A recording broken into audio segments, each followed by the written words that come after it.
Assalamualaikum warahmatullahi wabarakatuh. Kembali lagi di video kali ini, yaitu video yang ke-10 ya. Jangan pernah bosan, kita tetap belajar bersemangat walaupun di masa pandemi COVID-19, tapi tidak ada menjadi alasan untuk kita bersemangat untuk belajar.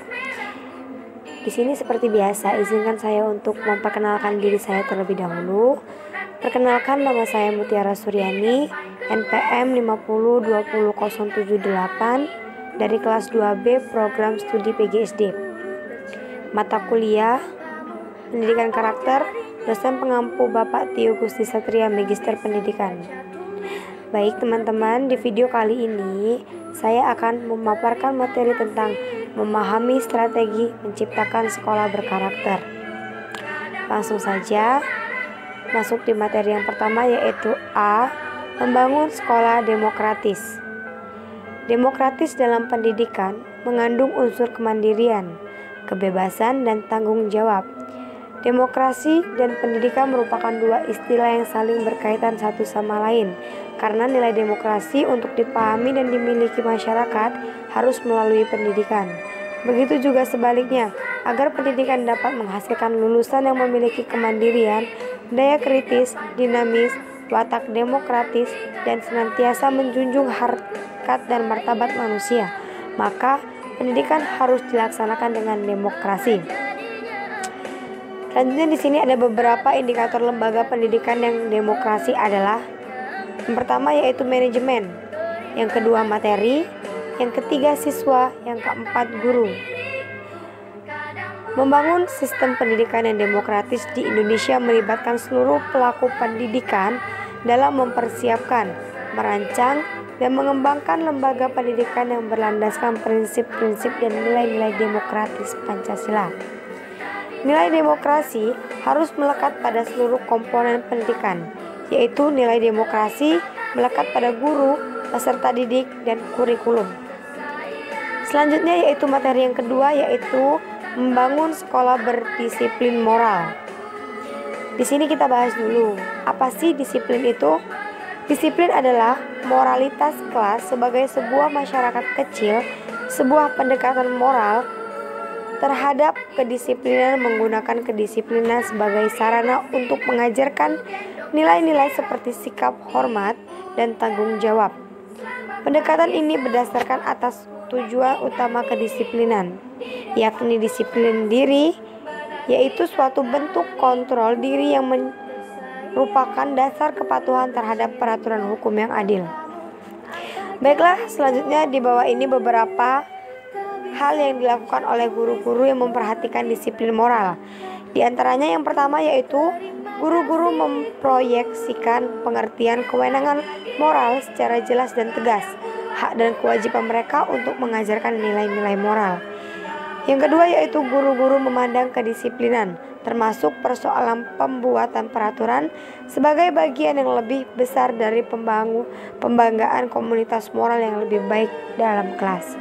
Yang ketiga yaitu guru-guru membangun dan menegakkan konsekuensi dengan cara mendidik.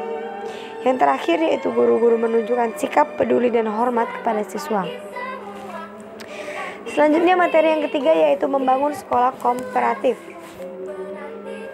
Sekolah kooperatif yaitu sekolah yang memberikan kebebasan kepada siswa, baik mengenai pendidikan maupun biaya yang disesuaikan dengan kemampuan orang tua tanpa merendahkan derajat sama sekali.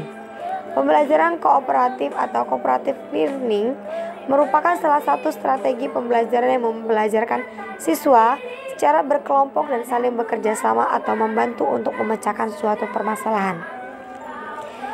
Selanjutnya di bawah ini ada beberapa unsur-unsur pembelajaran kooperatif. Yang pertama yaitu para siswa harus berusaha untuk memahami materi, memperluas materi, mendalami materi, dan menyimpulkan hasil belajar secara bersama-sama.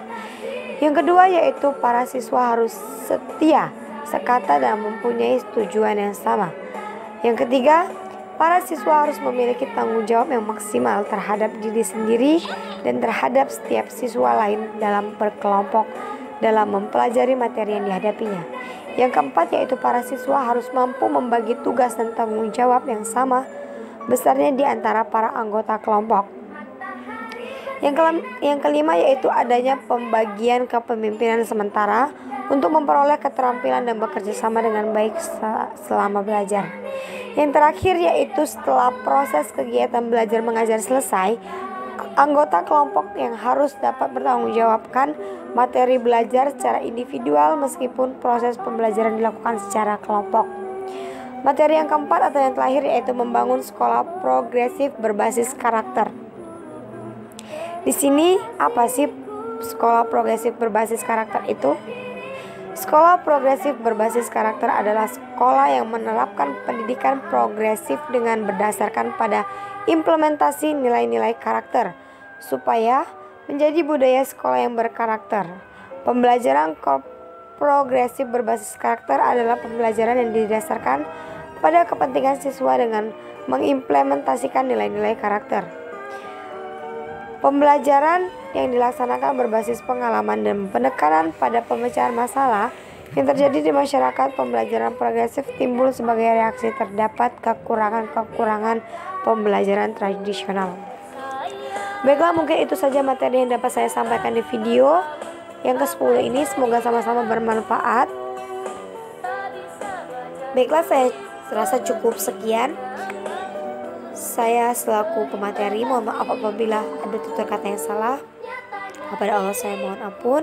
Saya akhiri wabillahi taufiq wal hidayah. Wassalamualaikum warahmatullahi wabarakatuh.